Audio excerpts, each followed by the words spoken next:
Hello and welcome to another edition of Mr. Viola's Physics Classroom. Today we're going to talk about force diagramming, also known as free body diagramming.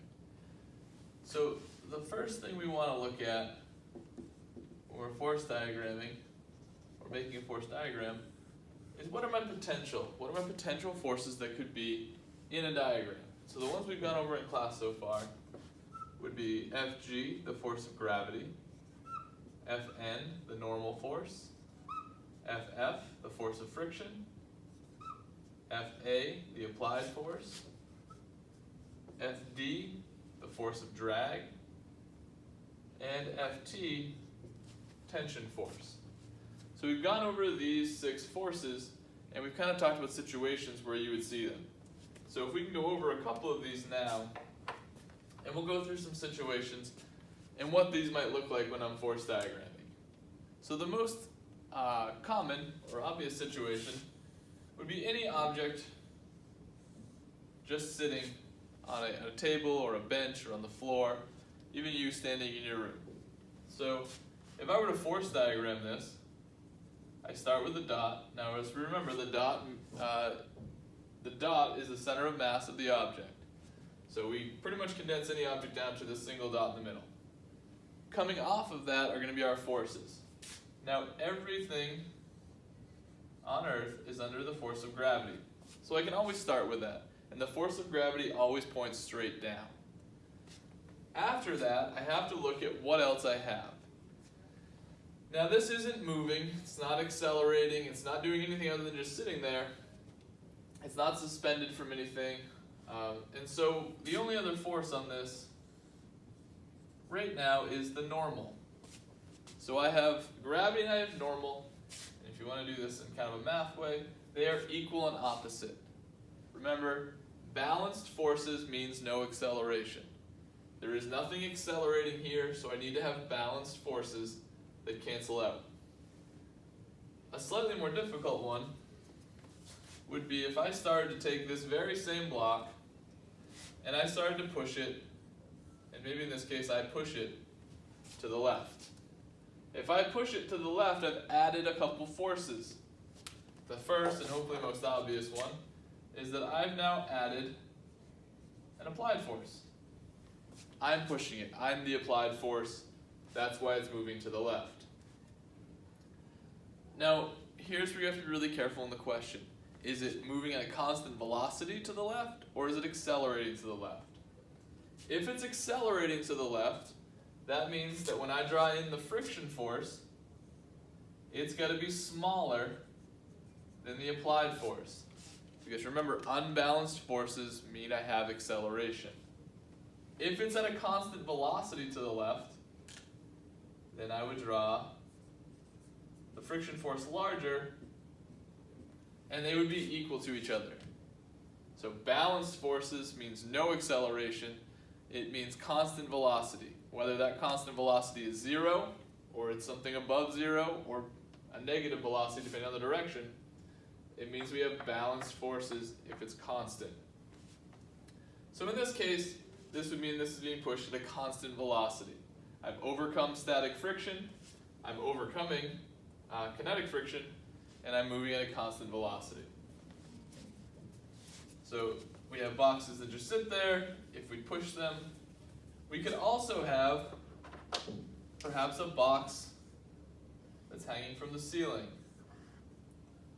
And so maybe I've got a rope or a string that is holding that box to the ceiling. In this scenario, I still have gravity. We always have gravity. I can see right now that the box is not accelerating. It's not moving at all. So whether it's accelerating or not, it's not moving. It's a constant velocity of 0. So I have an equal and opposite force, but this time instead of normal, it's the force of tension. And so that tension force is because it's suspended by this string. Normal is if you are on something, or the object is on something that's being supported in that way. If something's being held or suspended, it's going to look like this. This is going to be tension. If I had a scenario where instead of a straight line, maybe I was holding it like this, That's fine, it's still tension. The only difference is that I'm going to draw my force vectors in the same direction as both of those lines. So I would have both of those would be tension. So anytime something is hanging or suspended or supported by a wire or a cable, a rope, you're going to have a tension force. We talked a lot about skydivers, and so if I have a skydiver, and here they are, they're falling through the air, and there's some hair maybe, and they're going down. Let's give them arms. They're skydiving. As they're falling through the air, before they open the chute, this is before opening the chute, they of course have gravity, and then they also have a little bit of drag. We know drag is shorter because, as we discussed in the last unit, we know they're accelerating at approximately 9.8 meters per second squared.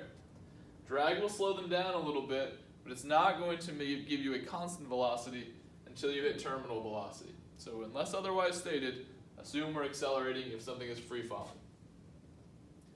Now we only put drag here if we're acknowledging air resistance. So drag is any kind of like friction through any kind of fluid, whether that's air or water or any other fluid. That's when we have drag. Now, very commonly, they will tell you to ignore air resistance or neglect air resistance. If that's the case, we wouldn't put drag here. However, for a skydiver, when they open up that chute and they end up with a nice big parachute that is going to hold them and kind of safely transport them to the ground, what's happening there is gravity is still the same, but we've raised the drag force by having this large surface area of the chute opened up. So when that happens, we increase the drag. They become equal and opposite now, which again does not mean that you've stopped moving. It just means that you're traveling at a constant velocity. You're not accelerating at all. So that's the important distinction between these two, is that in some cases I have unequal forces, so I'm accelerating. When they're equal, it doesn't mean that I've stopped. It just means that I'm at a constant velocity. The last one that I'm going to go over with you here today is one that kind of brings them all together. If I have a scenario where let's say a person is running. So they're running in this direction. And we'll say they're sprinting. So they're accelerating, they've just come out of the blocks. I've got a little bit of everything. I've certainly got gravity. I've got a normal force that pushes up. They're applying a force in this direction. We've got friction that's going to hold them back a little bit. I've got drag that's going to hold them back a little bit. And together, these two are still smaller than the applied force if we are indeed accelerating. Once you stop accelerating and you're traveling at a constant speed, drag and friction added together will be the same as your applied. It is possible, as you can see, to have two forces that are headed in the same direction. Please don't think that because you have one, you can't have another. So we'll finish this up here with one last example. If something is on an incline, so maybe I have a box or something on the incline. So this right here, I'm going to put the dot right in the middle so we can see it all in relation to the incline. I have the force of gravity going straight down still. It always goes down. Here's the big difference though. The normal force is always perpendicular to the surface that the box is on, or whatever it is on. It's always perpendicular to the surface. So it's not, you're going to be very tempted to draw it straight up. That is not the normal force. Do not draw that. And then the last thing that I have here, because as you can see, these are not equal and opposite. Those are not balanced right now. What holds the block? A little bit of frictional force is going to hold that block in place. So if it's not moving, or even if it's moving at a constant velocity, we still have to have a frictional force. If this was without friction, these are not equal and opposite. It would be accelerating down the hill. So really the take home from this problem is that the normal force is always perpendicular to the surface. And from the whole thing, what you need to understand is that if the forces are not balanced, then you are accelerating, or your object is accelerating. If the forces are all balanced, then you're not accelerating.